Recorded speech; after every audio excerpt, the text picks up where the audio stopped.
दिव्यांगम YouTube channel से मैं विष्णुकांत मिश्र आप सभी का अभिनंदन करता हूं, नमस्कार करता हूं। मित्रों, आज जो है राजनीतिक पटल पे जो समीक्षा वार्ता हमारे प्रवीण सिन्हा जी प्रस्तुत करते थे, आज कदाचित उनका स्वास्थ्य थोड़ा खराब है, इसलिए वो नहीं आ पाए। जाड़ा है, जाड़े में थोड़ा सा स्वास्थ्य पे अनुकूल प्रतिकूल कुछ न कुछ असर तो पड़ता है। मित्रों, आज एक बात मैं बताना चाहता हूं। सामाजिक ढांचे पे आज मेरी बात करने का मन है। अभी कुछ दिन पहले आप लोगों ने अतुल की आत्महत्या का मामला सुना और उनकी पत्नी ने उनका सहयोग नहीं किया, तरह तरह के अंतरंग आरोप लगाए, तरह तरह क्या क्या आरोप लगाए, उनका बड़ा शोषण करती रही। कभी 1 करोड़ मांगा, कभी 2 करोड़ मांगा, कभी 40 लाख रुपए मांगा। मतलब एक बच्चा उनके हो गया था। वो शादी होने के जो हनीमून वगैरह पे जो जाते हैं, उसी के बाद उनका बच्चा हो गया था। बच्चा होने के बाद करीब 1 साल के अंदर, 2 साल के अंदर रिश्ते उनके खराब होने लगे। बंगलोर में यहाँ तक की स्थिति पहुँच गई कि पति को बहुत ही दर्दनाक रूप से परेशान होना पड़ा, मानसिक प्रताड़ना उसने झेली और आत्महत्या कर ली। दूसरी ओर ये तो एक बेवफाई की पराकाष्ठा के संबंधित एक कहानी है, कहानी क्या सत्य घटना है। दूसरी ओर अभी आज ही एक सोशल मीडिया पे एक बात पता चली कि एक पति को पता चला कि उसके मानसिक रूप से उसके मस्तिष्क में कैंसर है और उसकी पत्नी नौकरी करती थी। नौकरी छोड़ करके उसने कहा नहीं, मैं अब आपकी सेवा में हूँ। पर कैंसर बहुत काफ़ी गंभीर स्टेज पे पहुँच चुका है, लेकिन पत्नी ने कदाचित कोई गलत कदम नहीं, पूरी निष्ठा और सेवा भाव से अपने पति की हर समय सेवा करती है। तो ये सभी घटनाएं हैं, सब तरीके के लोग हैं। ऐसा नहीं कि महिलाएं आजकल जो है सब पूरी तरीके से बेवफा हैं, लेकिन ये भी सच है कि आज लोगों की सामाजिक विसंगतियां इतनी ज़्यादा हो गई हैं कि हर व्यक्ति की भौतिक जगत के प्रभावित होकर के भौतिकताएं इतनी बढ़ गई हैं, लिप्सा इतनी बढ़ गई है कि हर व्यक्ति अपने पति से, अपने ससुराल से और वहाँ से बिल्कुल जो हमारी पारंपरिक दायित्व है उनका निर्वहन नहीं करना चाहता। चाहे वो लड़की हो चाहे लड़का हो। लड़के भी अपनी पति के प्रति ईमानदार नहीं हैं। पत्नी भी, जो आजकल की पत्नियां हैं, वो विवाह में सामाजिक जो बाजारू चकाचौंध है उससे इतना आकर्षित हैं कि पति की कमाई कितनी भी हो उसके लिए कम पड़ती है और उसको हर चीज़ चाहिए, हर चीज़ चाहिए। दुनिया की जितनी चीज़, नए नए गजट जो आ रहे हैं वो चाहिए, वो उसके पास कितना हो। और इसके अलावा लड़कियां, औरतें, बेटियां, बहुएं सब आजकल रील बनाने में ज़्यादा व्यस्त हैं। उनके अपने दायित्वों का, पारिवारिक दायित्वों का कोई परवाह नहीं। सास बीमार है, होने दो।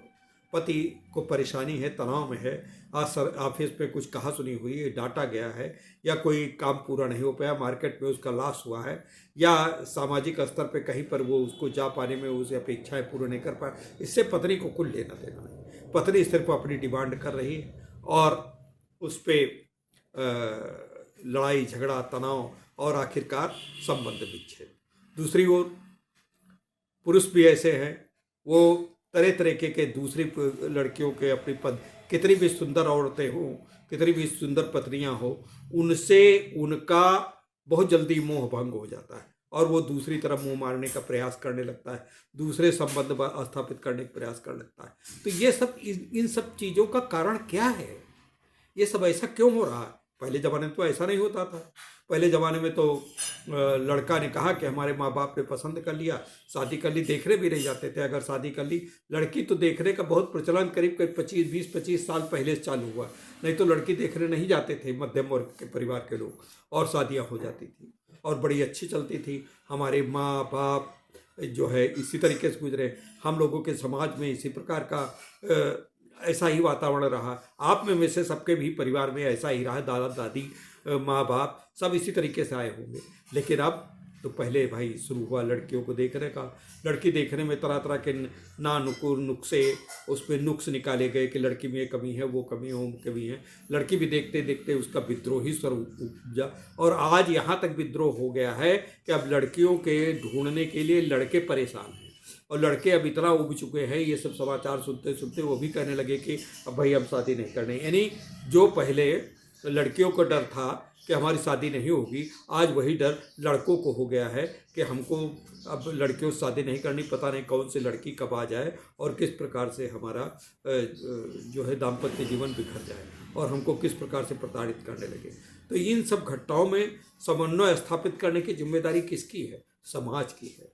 हमारे जो सांस्कृतिक धरोहरों को जैसे बात करी जा रही है, वैसे सामाजिक धरोहरों, सामाजिक मूल्यों को भी बचाए रखने की दायित्व तो हमारा है।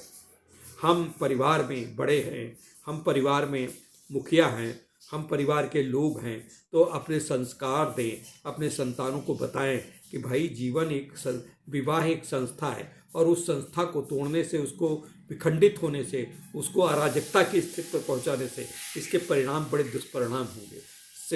मतलब गीता में कहा गया कि जब समाज बिखर जाता तो वर्ण संकर संतानें पैदा होती, वर्ण संकर संतानें पैदा होने से समाज में टूट होती है। अब देखिए पश्चिम का समाज कितना टूटा, कितना कुछ हुआ। रोज 3-4 महीने पे वहाँ पे तलाक हो जाता शादी करने के बाद, और बड़ी आम बात है। लेकिन अब वहाँ पे ठहराव आने लगा, हमारे यहाँ ये टूटत जाता शुरू हो। तो इस विषय में मित्रों मेरा ये कहना है कि आप लोग अपने संस्कार को, किसी भी जाति समूह में हो, किसी भी, मैं ये नहीं कह रहा हूँ कि ब्राह्मण की शादी ब्राह्मण में हो, ठाकुर की ठाकुर में हो, तो सबकी हो, अगर हो तो अच्छी बात है। लेकिन अगर किसी दूसरी जाति बिरादरी की, हिंदू की हिंदू में होती है, मुस्लिम की मुस्लिम में होती है, तो उसको समझ बूझ करके और रिश्तों को बड़ा छानबीन करके और सबकी एक दूसरे से अपेक्षाएं पूछ करके और उसमें समन्वय स्थापित करके, समन्वय जबरदस्ती स्थापित न करें, समन्वय के लिए विषय में पूछ ले, भाई मेरी औकात इतना है, मैं ये कर पाऊंगा, नहीं ये कर पाऊंगा तो मुझको लगता है कि ये शादी उचित नहीं है। तो इस प्रकार की बातें करें। अब जैसे वो लगन मिलाने की बात है, जन्मतिथि की माने की बात है। एक तो अब लड़की और लड़कों का जन्मांग सबके पास सही ही हो, इस बात की कोई गारंटी नहीं। डेट ऑफ बर्थ की टाइमिंग पूरी सही हो, फिर वो क्या है, कैसे है, ये सब हो तो कोई मिलान। मैं ज्योतिष की कोई आलोचना नहीं कर रहा, ज्योतिष बहुत अच्छी चीज़ है, ठीक है। लेकिन लगभग ये मुश्किल से लगता है कि 10-15% पास से ही ज्योतिष के आंकड़े उपलब्ध होते हैं। तो ऐसी दशा में हमको सामाजिक संरचना में सामाजिक मूल्यों को देख करके आपस में काफ़ी संवाद स्थापित करके, डिबेट करके, आपस में एक दूसरे से मिल करके, आपस में एक दूसरे से बात करके, एक दूसरे के परिवार, अच्छा अब लड़की वाले परिवारों को भी ये नहीं चाहिए कि हमारी लड़की है तो इसको बस किसी तरीके से निकाल दो, किसी तरीके से हो जाए। अब इसमें लड़कियों का भी परिवार में समान अधिकार है, संपत्तियों में समान उसकी वो आपका हक ले सकती है। अब ये सरकार ने मैंडेटरी कर दिया है, तो इसलिए लड़कियों को भी आप भार न समझें, वो आपके परिवार में लड़के की तरीके से ही एक समान अधिकार रखने वाला अंग है, और लड़कों के साथ बहुओं का भी इसी तरीके से पूरा अधिकार है। लेकिन इन दोनों में एक पक्ष को, चाहे पति हो चाहे पत्नी हो, दोनों को अपने एटीट्यूड का समन्वय, एटीट्यूड मतलब जो हमारी प्रवृत्तियां हैं, हमको प्रवृत्तियों में एक दूसरे समन्वय स्थापित करना होगा। एक दूसरे के साथ कुछ हमारे में कमी है, कुछ उनके में कमी है, कुछ उनके में अच्छाई है, कुछ हमारे में अच्छाई, इन दोनों का मिलान करिए, एक जगह पे मिलान करके बात संवाद से स्थापित करिए। अब जैसे एक हमको परिवार पता है, मैं नाम नहीं लूँगा, उसमें लड़का पक्ष चाहता है कि लड़के के परिवार वाले चाहते हैं कि हमारे पोता पोती आ जाए, और लड़की और लड़के दोनों चाहते कि नहीं अभी हम करियर बनाएंगे।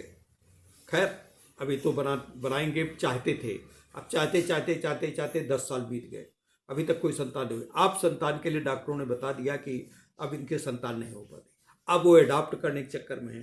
तो इस प्रकार से संतान भी आपका दायित्व तो है कि संतान भी विवाह के 1-2 साल पहले हो जाए, 1-2 साल के अंदर हो जाना चाहिए। फिर बाद में आप चाहे जैसे नियोजित परिवार रखें, कैसे भी रखें, लेकिन इस प्रकार के मतलब सास ससुर की, माँ बाप की इस बात की अपेक्षा होती है कि संतान हो, हमारा परिवार बढ़ेगा, हमको भी उन्होंने जैसे इतने दिन से। अच्छा और एक बात है, माँ बाप जितना आपको दुलार दिया है, दंपत्ति जो नव दंपत्ति आते हैं वो अपने माँ बाप यानी सास ससुर को, चाहे वो लड़की के पक्ष के माँ बाप हों चाहे लड़के के पक्ष के माँ बाप हो, दोनों को सम्मान देने का दायित्व तो दोनों पक्षों पे है। भाई इन्होंने ही पल्लवित किया है आपको, इन्होंने ही आपको पैरों पे खड़ा किया है। मैं चूँकि बुजुर्ग हूँ इसलिए मैं नहीं बता रहा हूँ, मेरे तो खैर परिवार में सब ठीक है, सभी लोग हमको पूरा सम्मान देते हैं, पूरा प्यार देते हैं, पूरी ममता देते हैं, लेकिन हमारी भी अपनी एक सीमाएं होनी चाहिए। हमको भी हमेशा ये न समझना चाहिए कि लड़के कहाँ गए वो हमसे बात नहीं कर रहे हैं। अरे वो अपनी बहू से बात करेगा, इतना थका हारा आया है, कुछ बात आपसे क्या बात करे, आप इतने उम्र के हो गए, उसकी उम्र के तो है नहीं जो आपसे बात साझा करें। हाँ थोड़ी बहुत बात कर लीजिए, थोड़ा बहुत आप उससे बात पूछ लीजिए, आप बात पूछ लीजिए, लेकिन हर समय बुजुर्गों को, लड़के और लड़की को, बहू को हर समय इस बात के लिए प्रेरित ले, हमसे तो कुछ बातें नहीं करता, हमसे कुछ नहीं करता, इस प्रकार के एक मानसिक कुंठा स्थापित करने के लिए दबाव डालना ये अच्छा नहीं है। तो मित्रों, हमारे विशेषकर मध्यम वर्ग के परिवारों से हम कहते हैं सभी लोगों को, जैसे हर मामलों में आप एक क्रांति स्थापित कर रहे हैं, अब इस बात की क्रांति की बड़ी आवश्यकता है कि हम सामाजिक क्रांति में सामाजिक दायित्वों का निर्वहन करें, और सामाजिक दायित्वों में हम जहाँ पर जैसे भी हों परिवारों को इस बात के लिए मनाएं, युवाओं को, बच्चों को, अपने जो बच्चे छोटे छोटे बच्चे हैं उनको अभी से संस्कारित करें, उनको बताएं। वो इस प्रकार से लड़कियों को भी ये बताएं कि ऐसा है, आपको ससुराल आपके पति आवश्यक है, लेकिन पति को आप जो है समानता का अधिकार तो बताइए, लेकिन ये न बताइए कि वो डोमिनेट करें। न तो पति को ये बताइए कि डोमिनेट करो अपनी पत्नी के ऊपर, अगर तुम उसको नहीं करोगे तो तुम गुलाम बन जाओगे, तुम पत्नी के गुलाम बन जाओगे, बीवी के गुलाम बन जाओगे, ऐसा ना बताएं। बीवी के साथ सहयोग करना आपका दायित्व है, और बीवी को भी ये न बताएं कि मार अपने परिवार में आकर के तुम एक पुरातन पंथी बहू न बन जाओ, ये सब ना होना। अरे अपने परिवार में आकर के बहू माँ बाप की सेवा करना आपका दायित्व है, इससे प्रभु प्रसन्न होते, भगवान प्रसन्न होते हैं। तो इस प्रकार से आपका जो समाज है और आपके आगे जब पीढ़ी बनेगी तो आप भी जो आज बहू है वो भी तो कभी सास होगी, वो भी तो कभी माँ होगी। तो इस प्रकार से मित्रों, आज मैं बड़ी उत्साह के साथ आप लोगों से अपील कर रहा हूँ, कृपा करके अपने परिवारों में इस बात को ज़्यादा से ज़्यादा प्रसारित करें, फैलाएं, समझाएं, और समझा करके उसको आगे बढ़ाने के लिए उनको संबल प्रदान करें। तभी हमारा भारतीय समाज चाहे किसी भी संप्रदाय का हो उसमें लड़ाई झगड़ा कम से कम हो और सब आपस में हिल मिलजुल के रहें, तभी परिवार समृद्ध परिवार बनेंगे, तभी शांति आएगी। और इन प्रकार के तनावों के कारण ही हमारा स्वास्थ्य भी खराब होता है, मानसिक लड़ाई झगड़ा होता है, और हमारी समृद्धि, अगर हमारे पास करोड़ों रुपए हैं लेकिन अगर शांति नहीं तो हम वो करोड़ों रुपए बेकार हैं। और अगर हमारे पास कम रुपए हैं और आपस में मिल बांट करके खा सकते हैं और आपस में हंसी खुशी रह सकते हैं तो वो करोड़ों रुपए से भी ज़्यादा रुपए हैं। तो इसलिए मित्रों, धन को नहीं, आपसी सद्भाव, आपसी प्रेम, आपसी सौहार्द, आपसी ममत्व को अपने परिवार में स्थान दें। इसी निवेदन के साथ मित्रों, आज की बात आपको कैसे लगी? अगर आप मेरी बात से सहमत नहीं हैं तो निश्चित रूप से आप हमारी बात पे हमारी आलोचना भी कर सकते हैं, और हम आलोचना का आपका स्वागत करेंगे। मित्रों, नमस्कार।